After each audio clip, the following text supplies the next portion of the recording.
akan belajar tentang transformasi geometri. Di bab transformasi geometri itu terbagi dalam beberapa subbab. Yang pertama ada translasi, kemudian yang kedua ada refleksi, yang ketiga ada rotasi, dan yang terakhir adalah dilatasi. Dari keempat ini kita akan kupas satu persatu agar kita semua bisa belajar. Oke, untuk topik yang pertama kita akan membahas tentang translasi atau lebih sering dikenal dengan pergeseran. Contoh translasi dalam kehidupan kita sehari-hari itu banyak sekali. Salah satunya ketika kita ke mall, kita akan menemukan apakah itu eskalator. Jadi ketika kita berada di satu titik, maka kita bisa berpindah ke titik yang lain.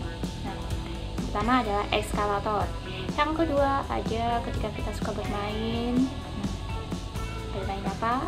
Nah, salah satu permainan yang menggunakan penggunaan metode translasi adalah papan catur. Jadi papan catur itu biasanya kita akan memindah-mindahkan pemainnya untuk bisa menang. Ya. Kemudian yang terakhir yaitu menggeser meja. Contoh ketika kita mau mendorong meja, maka di situ terjadi perubahan titik, di mana dari satu titik di sini akan dipindah ke satu titik yang lain setelah digeser. Nah, itu adalah contoh-contoh penggunaan translasi dalam kehidupan kita sehari-hari. Nah, Kak, sebenarnya translasi itu apa sih? Cara definisi translasi yang disebut dalam pergeseran itu merupakan transformasi yang memindahkan semua titik pada suatu bidang dengan jarak dan arah yang sama terhadap titik koordinat yang diketahui. Misalkan ini rumus umum bentuk dari translasi, misalkan ada titik x, y. Ya, jadi ada sebuah titik A, dia terletak di titik x, y. Dia akan ditranslasi sebesar a, b, maka hasil pergeseran atau biasa disebut dengan A aksen. Kak, kenapa dikasih aksen? Karena dia adalah titik A setelah mengalami perubahan, jadi nggak cuma pergeseran.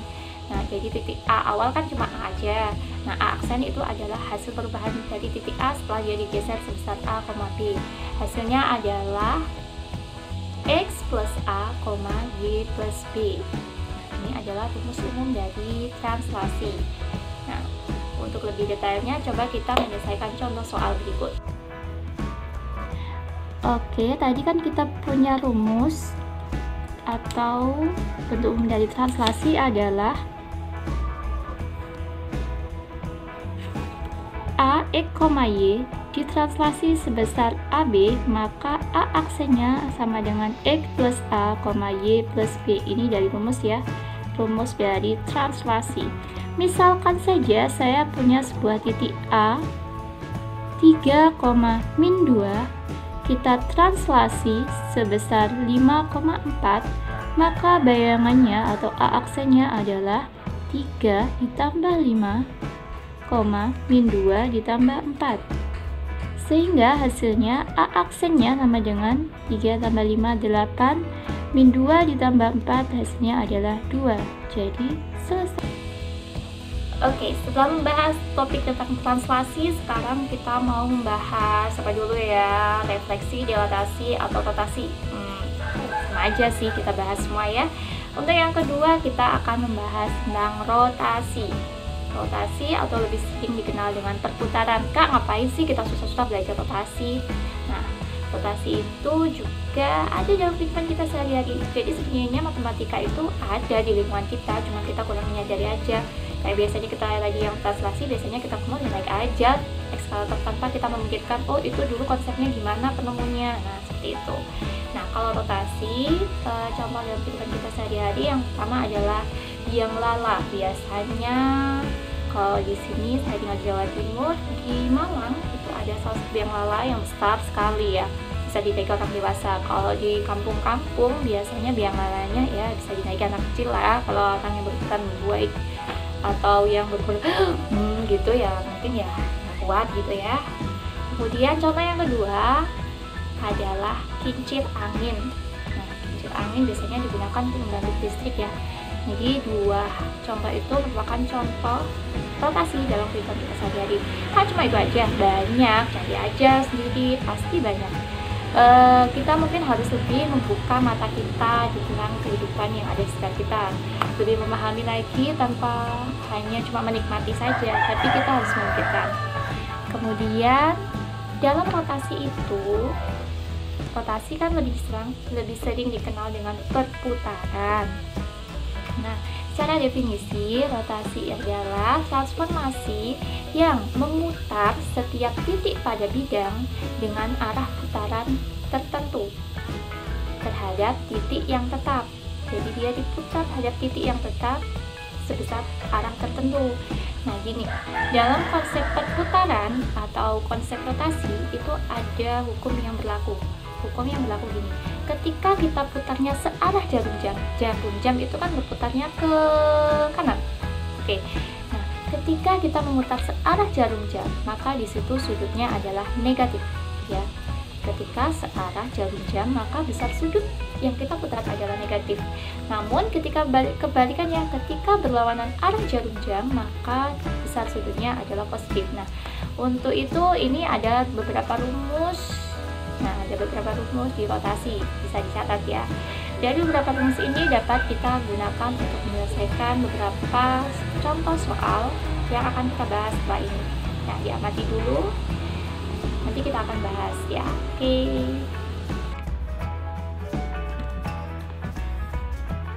Oke, untuk contoh rotasi ada beberapa ya, karena tadi kita punya 4 rumus, yaitu terhadap sudut 90 derajat yang searah jarum jam, kemudian berlawanan arah jarum jam, kemudian ada yang 180 derajat searah jarum jam dan berlawanan jarum jam. Nah, kita akan kupas masing-masing.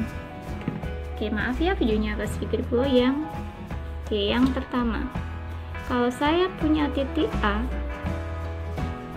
dia sebesar berapa ya, 2,3 gitu aja ya. Kita rotasi searah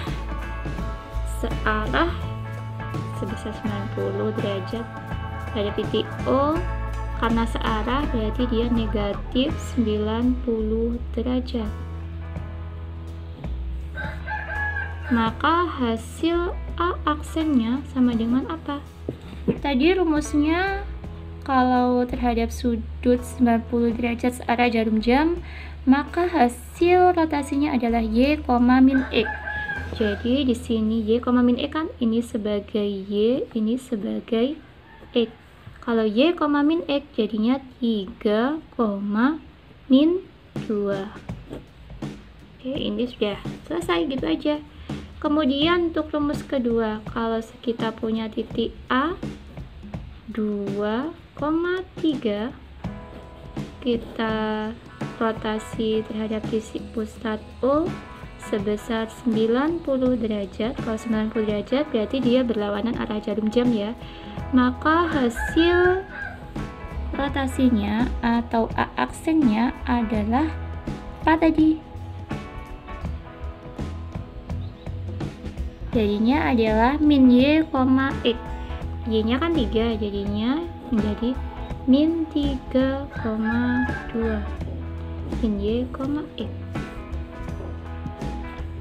Kemudian yang ketiga, ketika kita punya sebuah titik 2,3, kita rotasi sebesar terhadap titik pusat O sebesar 180 derajat. Negatif ya, ini yang pakai searah jarum jam. Maka A aksennya menjadi tadi apa? Min X, min Y. Sehingga menjadi min 2, min 3, min X, min Y. Jadi nggak dibalik ya. Kalau yang ini tadi kan Y nya di depan, X nya di belakang. Kalau ini tetap X nya di depan, Y nya di belakang. Kemudian kalau terhadap titik A lagi 2,3, kita rotasi terhadap titik pusat O dengan besar sudut 180 derajat yang berlawanan arah jarum jam. Maka hasil rotasinya adalah min 2, min 3. Kok sama? Ya memang sama. Jadi kalian mengingatkannya cukup salah satunya aja. Kalau di rotasi terhadap sudut 180 derajat mau searah atau berlawanan, hasilnya akan sama, yaitu min X, min Y. Oke, di sini mudah sekali bukan?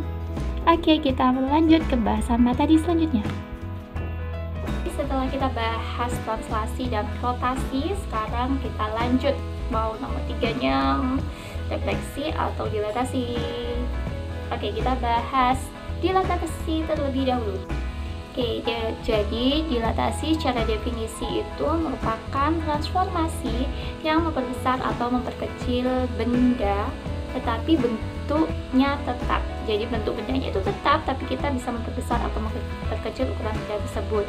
Nah, contohnya tadi yang sudah saya sebutkan adalah sebuah kamera. Selain itu ada juga seperti hanya ketika kita menonton televisi, di situ video atau tampilan televisi yang ditampilkan itu kan bisa dari jauh, dari dekat. Nah, itu seperti halnya itu merupakan ketika itu namanya syuting, alat untuk merekam suatu video gitu ya. Itu juga menggunakan konsep dilatasi. Selain itu, ketika halnya kita mau mencetak foto, di situ kan kita juga bisa mau besar mau kecil, nah seperti itu. Jadi bentuknya fotonya sama, tetap satu foto itu, tapi kita bisa mencetaknya lebih besar, lebih kecil. Nah, itu merupakan konsep dari dilatasi. Nah, untuk rumusnya pada dilatasi ada seperti ini ya, ada dua itu. Nah, untuk lebih jelasnya nanti kita bahas di contoh soal.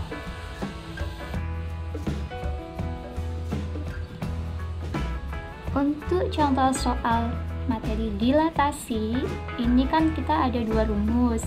Yang pertama tadi kan terhadap titik pusat 0,0 sama A, B. Oke, saya tulis dulu aja rumusnya biar ingat ya. Kalau translasi nggak ditulis juga kalian udah bisa sepertinya, karena mudah sekali. Oke, untuk dilatasi, kalau ada sebuah titik A, dia sebesar X, Y, kita dilatasikan terhadap pusat 0,0 dengan faktor skala K. K itu adalah faktor skala ya. Maka A aksennya itu adalah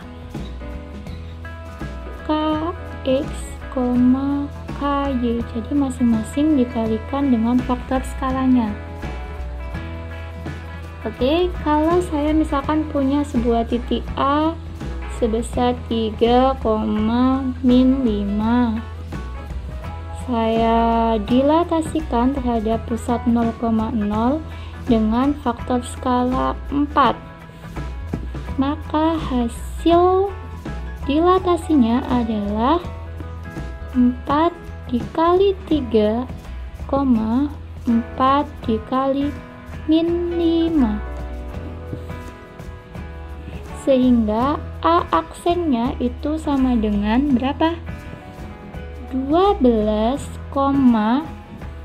min 20.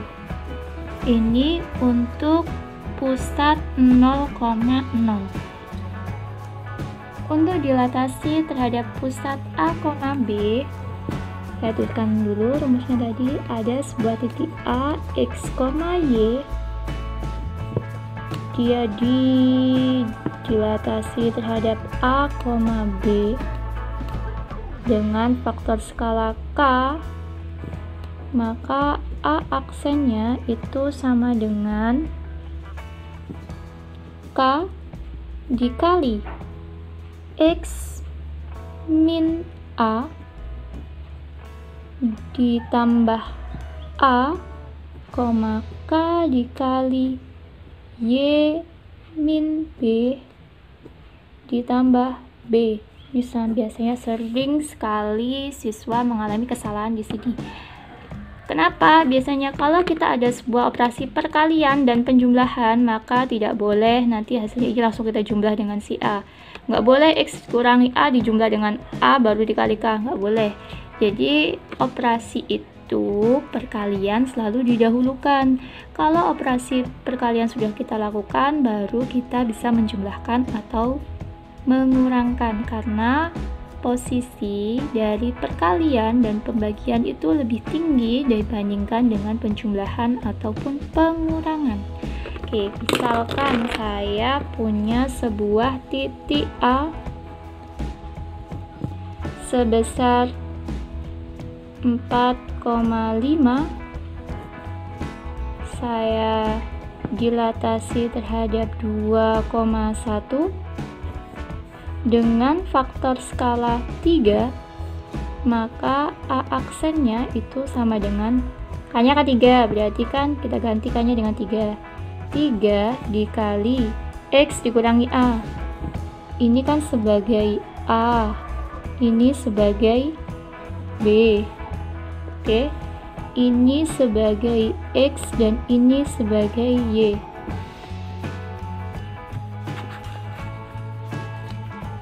Ini ya. Sehingga tinggal kita masukkan X min A, berarti 4 dikurangi 2 ditambah ini tadi berapa? 2,3 dikali 5 dikurangi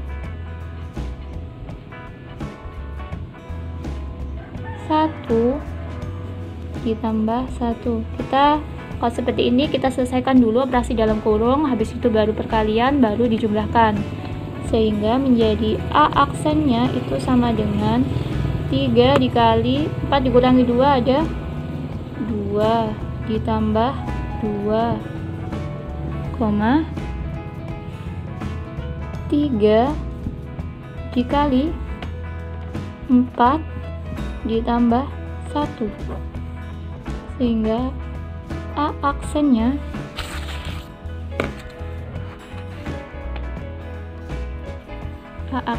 sama dengan berapa? 6 ditambah 2 jadinya berapa? Langsungan aja ya, di sini saya tulis 8, 3 dikali 4 kan 12 ditambah 1 jadinya 13. Jadi hasil dari titik A 4,5 dilatasi terhadap titik pusat 2,1 dengan faktor skala 3, hasilnya adalah 8,13. Oke, kalau gitu kita lanjut ke materi selanjutnya.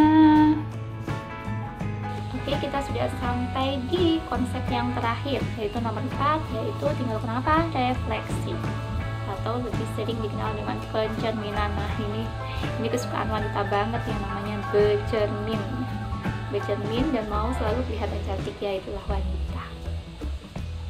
Oke, ini beberapa ada foto contoh-contoh penggunaan pencerminan dalam kehidupan sehari-hari. Yang pertama ada seorang anak kecil yang bercermin, kemudian sebuah kupu-kupu, seekor kupu-kupu dilihat ternyata sayap kiri dan sayap kanannya itu sama.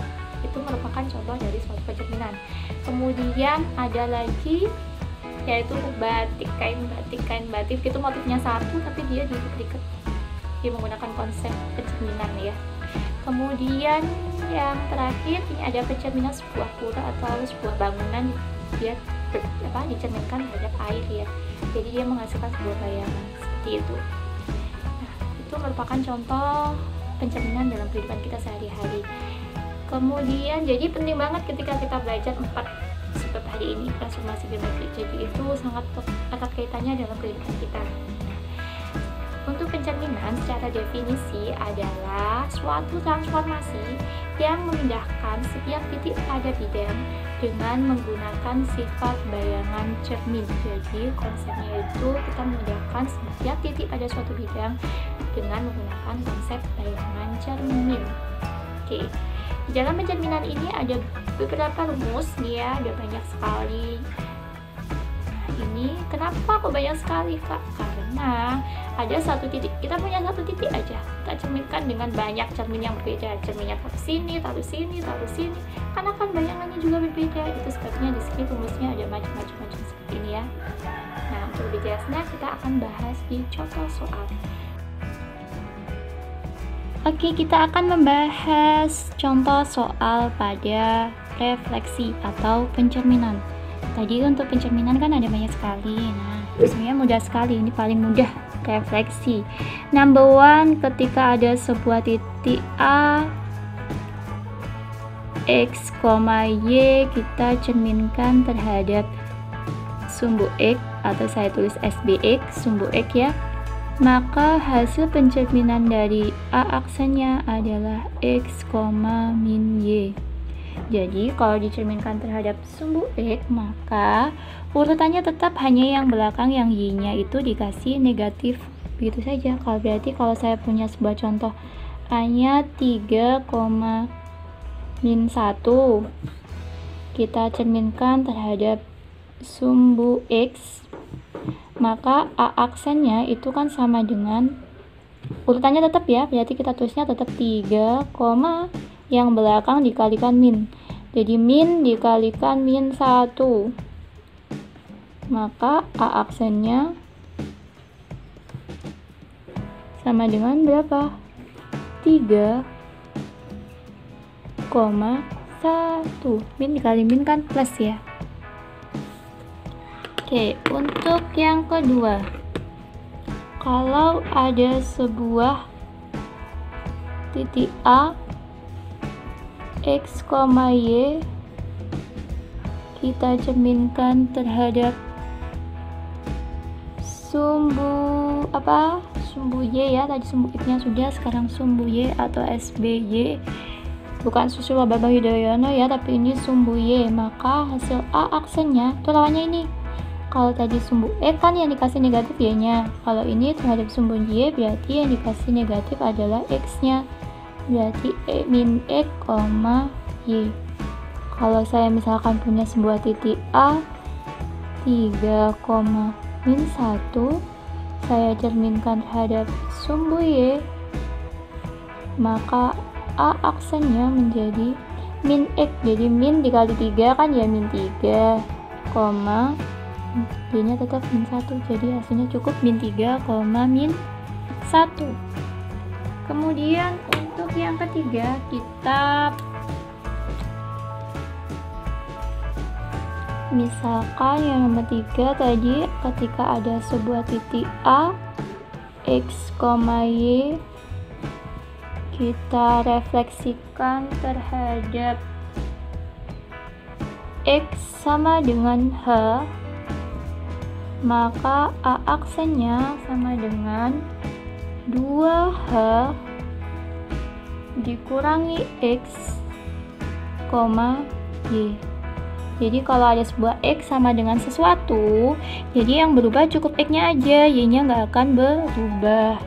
Jadi misalkan saya punya sebuah titik A 3, min 1, saya refleksikan terhadap X sama dengan 2, maka A aksennya itu sama dengan 2 dikalikan H, hanya itu ini ya, 2 dikali 2 dikurangi X-nya adalah 3, Y-nya tetap ya, berarti min 1, sehingga A aksennya itu sama dengan 4 dikurangi 3, min 1. Berapakah ini? A aksennya sama dengan 1, min 1. Oke, enough. Kemudian number 4. Kemudian number 4. Kalau ada sebuah titik A, X, Y, direfleksikan terhadap Y sama dengan K, maka hasil refleksinya adalah kan Y yang sama dengan K, berarti X-nya tetap X, 2K min Y. Ini kebalikan sama ini ya, sama, cuma berbeda sedikit. Jadi dia antoniman. Jadi kalau yang 612 yaitu antoniman, sekarang 34 juga antoniman. Jadi kalau ini kita punya sebuah titik A 3, min 1, kita refleksikan Y sama dengan 2, berarti A aksennya itu sama dengan X nya tetap, berarti 3,2K 2 dikali 2 dikurangi Y min 1, sehingga A aksennya sama dengan 3,2 kali 2 kan 4, min dikali min plus 1, sehingga A aksennya sama dengan 3,5.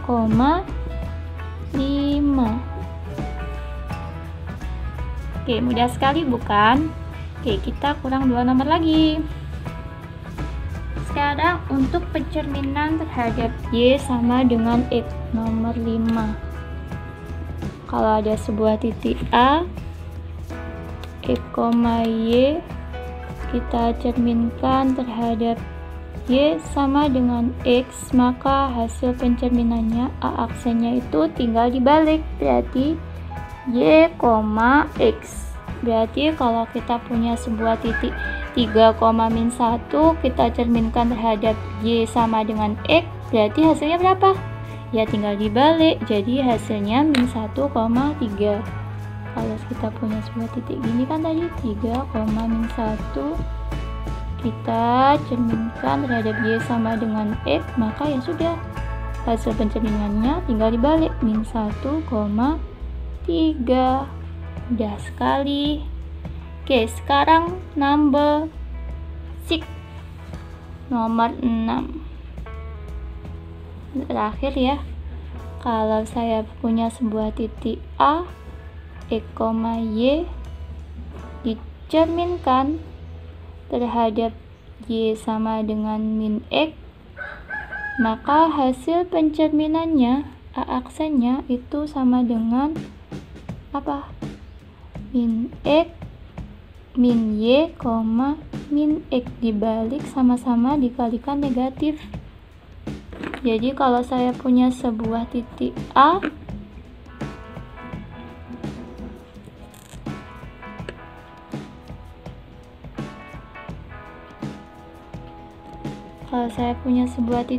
berapa tadi? 3,-1 dicerminkan terhadap Y sama dengan min X, maka A aksennya tinggal dibalik, jadi min 1,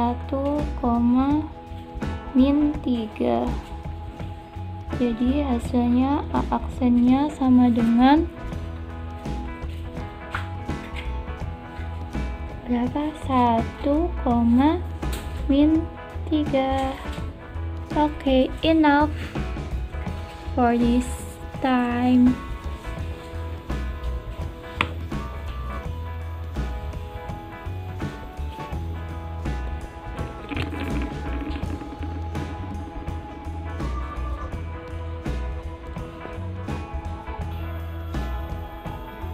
Oke, karena tadi kita sudah membahas beberapa contoh soal, kita sudah membahas beberapa materi, ya inilah yang dinamakan transformasi geometri. Ya, kayak transformer gitu ya. Jadi banyak perubahan yang kita pelajari hari ini. Nah, sebelum video ini saya akhiri, kita sebagai manusia juga harus selalu berubah. Kita harus bertransformasi ke yang lebih baik, bukan hanya kita berubah ke arah yang negatif. Jadi kita semakin besar, semakin bertambah umur, kita harus menjadi orang yang lebih baik. Yang baik yang gimana kak? Kita ya seperti itu.